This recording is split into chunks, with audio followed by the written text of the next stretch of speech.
Flora and Ulysses. This is a new superhero family comedy that is now available to watch on Disney+. It was directed by Lena Khan. It comes from a screenplay by Brad Copeland, and it's actually based on a children's novel, which is also called Flora and Ulysses, which was written by Kate DiCamillio.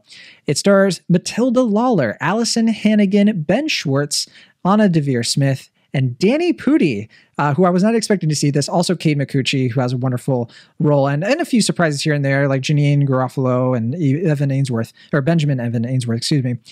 So yeah, this film, it's a Disney Plus movie. You know, going into this, I was being told it was very similar in tone and quality to Timmy Failure Mistakes Were Made, which was the Disney Plus streaming film that came out last year right after Sundance. Although this did not, I don't think this came out at Sundance at all, but unlike Timmy Failure. But that said, it just dropped on Disney Plus. Abiel Chessie, what did you think of Flora and Ulysses? What is this one? I'm pretty mixed on this, more mixed to negative, but to start us off, Flora and Ulysses is about a 10-year-old girl, Flora, played by Matilda Lawler, and her parents, played by Alyson Hannigan and Ben Schwartz, who are in the process of, they're separated, and it's implied that they are considering divorcing. And her dad is he has been a comic book artist, but hasn't been able to get his work published, and is in kind of a period of depression, trying to figure out what to do with his life. Her mom is a romance novelist who is trying to work on her latest novel, but having some issues there. And Flora, who's a huge comic book fan, is kind of losing her ability to hope. She defines herself as a cynic.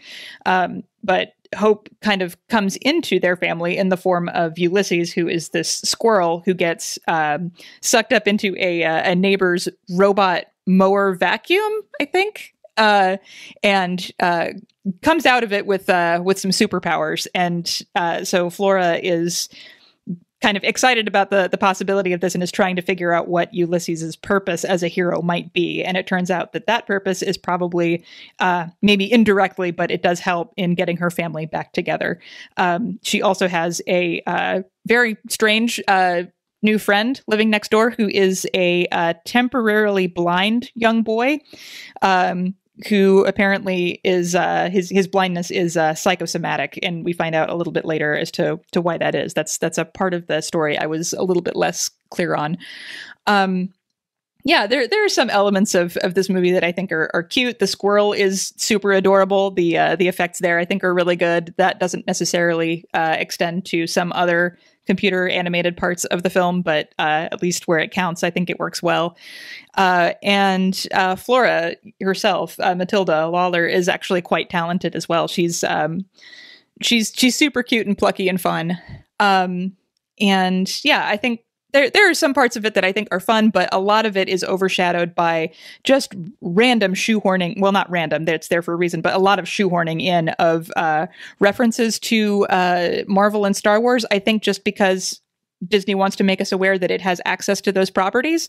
But it becomes a really a kind of a nuisance, basically, undercutting a lot of the more emotional moments of the film when it's kind of punctuated by a Marvel reference, or having Ben Schwartz walk sadly away from his house and you can see a little Captain America shield painted on the corner of the house. Like it's not necessary.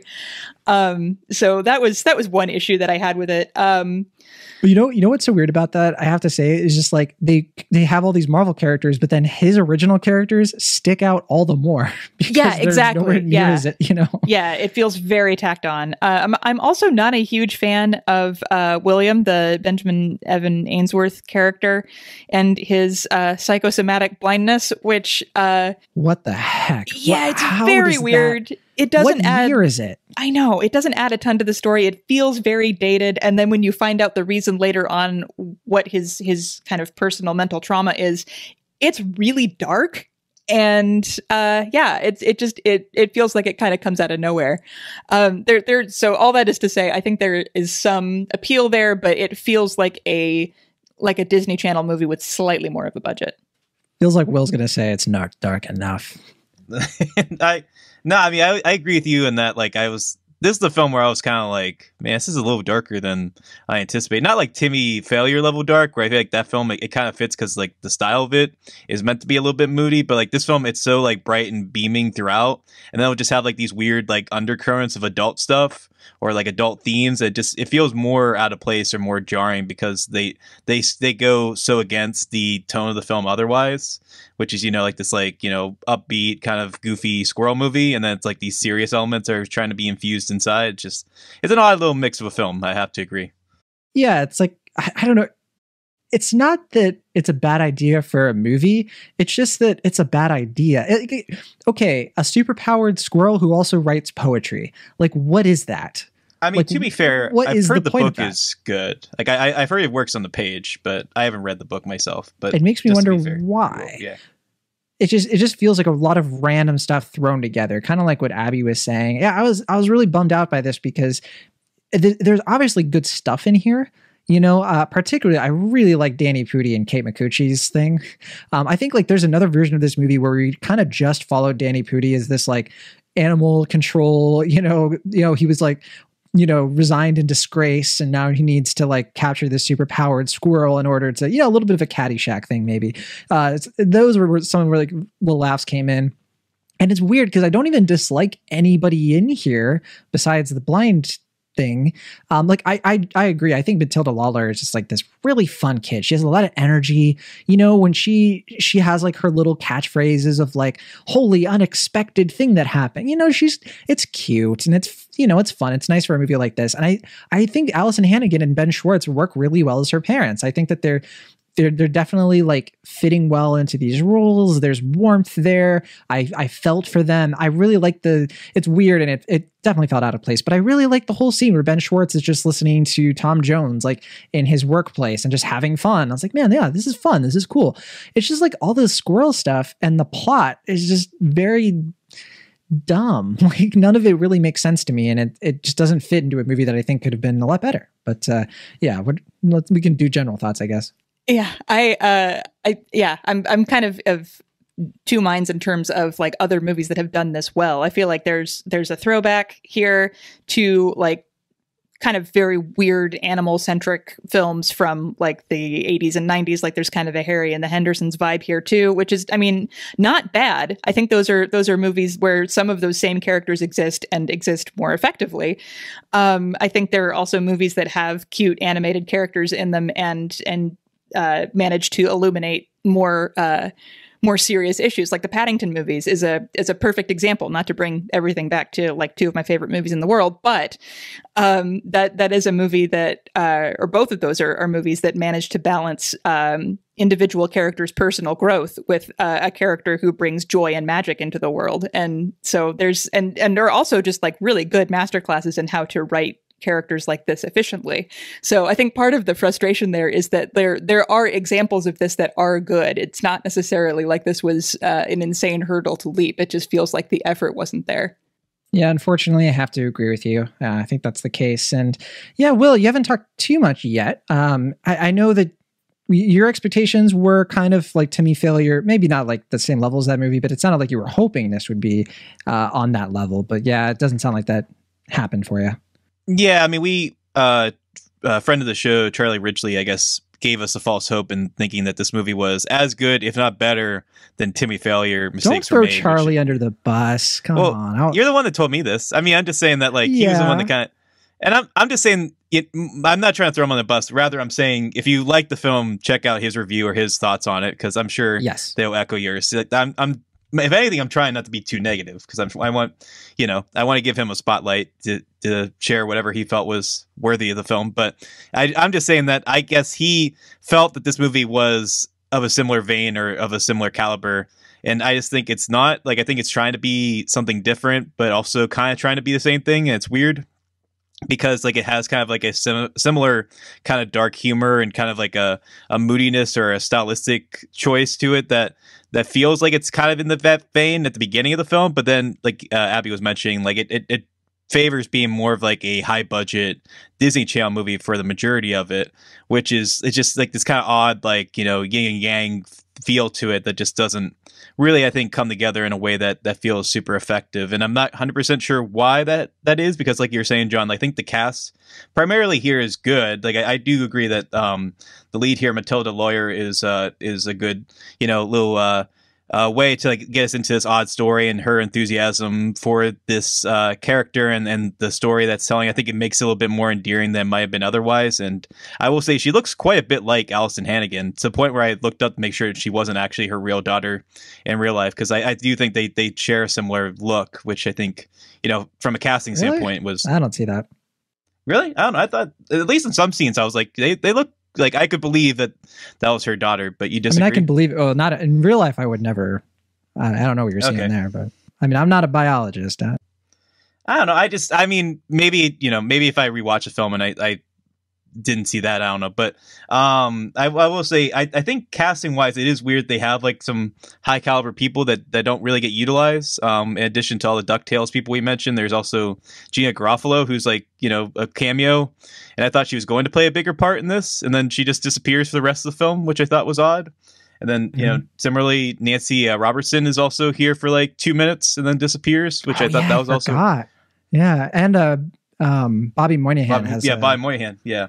They keep they have like these high caliber people in these very minor roles, and I'm like, are they going to play a bigger part at the end? And for the most part, they don't, which is very odd. But I think by and large, it's just a mostly mediocre Disney Plus movie. Like I don't think it really warrants that much disdain or firm criticism. I just think there's an appealing film here that could have been realized, and just for the most part didn't. But at the same time, it's not mean spirited. It's not horribly made or anything. It just kind of comes as a shrug, I think, by and large. Yeah, it's harmless.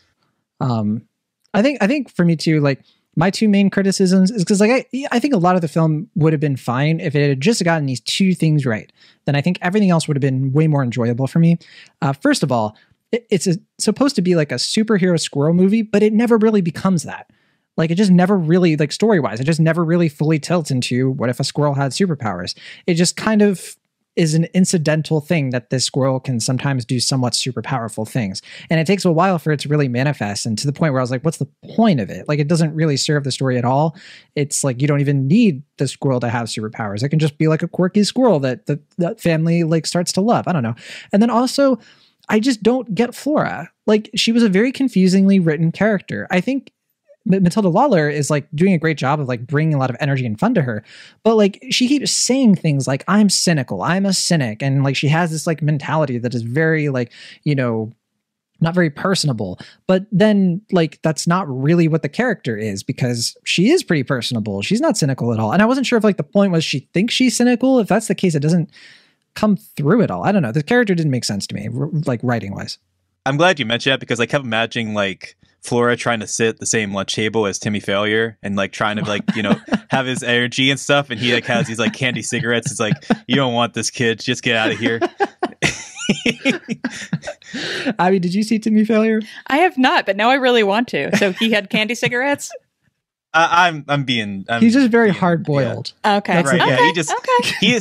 He's got a chip on his shoulder that feels a little bit more sincere. Like I think Timmy Failure has seen some things in life, and I think Flora is just mimicking what she read in a book. Yeah. I think that's I think the case is that she thinks that she is, which is, I mean, I can kind of see where like that's sort of cute, and that like she thinks she's strong and cynical and sees the world for what it is, but that also means that her character doesn't have that much of an arc. I feel like she never really has, like she doesn't necessarily seem to have lost this optimism that she claims to have lost, and so there's not really much that's gained back for her. So it in terms of character journey, it doesn't really go anywhere. I think that's exactly right. Yeah, that's how I feel too. I'll just say final grade, final thought. It's harmless. It's fine. It's a C+. I think for some people it'll be more like a B-. It's like in that zone. I think that like if it's as a family film, it's definitely going to work for some kids and everything. It's just not like it's not the kind of thing that I readily recommend to parents necessarily, because I think there's like way better fare for them to get into. So yeah, just a pretty disappointing C+ for me. Not terrible or anything, but definitely not at its potential. More disappointing than anything else. What about you, Abby? Yeah, I think I'm in C territory as well. I would give this just a straight up C. I could see C. That like I might have enjoyed this as a younger kid if I were around Flora's age. That like I would probably have gotten into this and not really been too bothered by the issues that bug me as an adult. I agree that it's fairly harmless in that regard. If you're into Disney Channel movies and don't necessarily care about some of the nuts and bolts quality of it, this might be something that you really enjoy. But yeah, I think it fell sort of short as an original offering that really stands out and is worthy of high recommendation. All right, and then Will Ashton, you get the last word on this one. Yeah, I guess I'm not too far from where you are, but my grade was ultimately a little bit lower. I gave this one a C just because I admire what it's doing. I think I actually find the material, I think, a little bit more enjoyable or a little bit more winsome than you're suggesting, but I just don't think the movie really comes together in a way that warrants that. Like I said, I haven't read the book, but from what I can tell, it is a pretty charming source material, and I could see it being a fun movie otherwise, but even though the cast does... We can do a live reading next week if you want. Sure. Yeah. But yeah, I mean, I think the cast does what they can. I don't think the approach is bad necessarily. It just feels like kind of different. It feels like a bunch of different odds that are not really connecting together in a way that's disappointing. Like we said, like I think there's better stuff on Disney Plus outside of just the Disney canon, like some of their originals. I think a little bit better overall. And this one just kind of came as a fairly mediocre effort. So, a high C, nothing terrible, not something I'm going to be mad about later on, but for what it was, it could have been a lot better. All right. Well, like I said before, Flora and Ulysses, you can watch right now on Disney Plus. It's only 95 minutes long. Shortest film we talked about this week.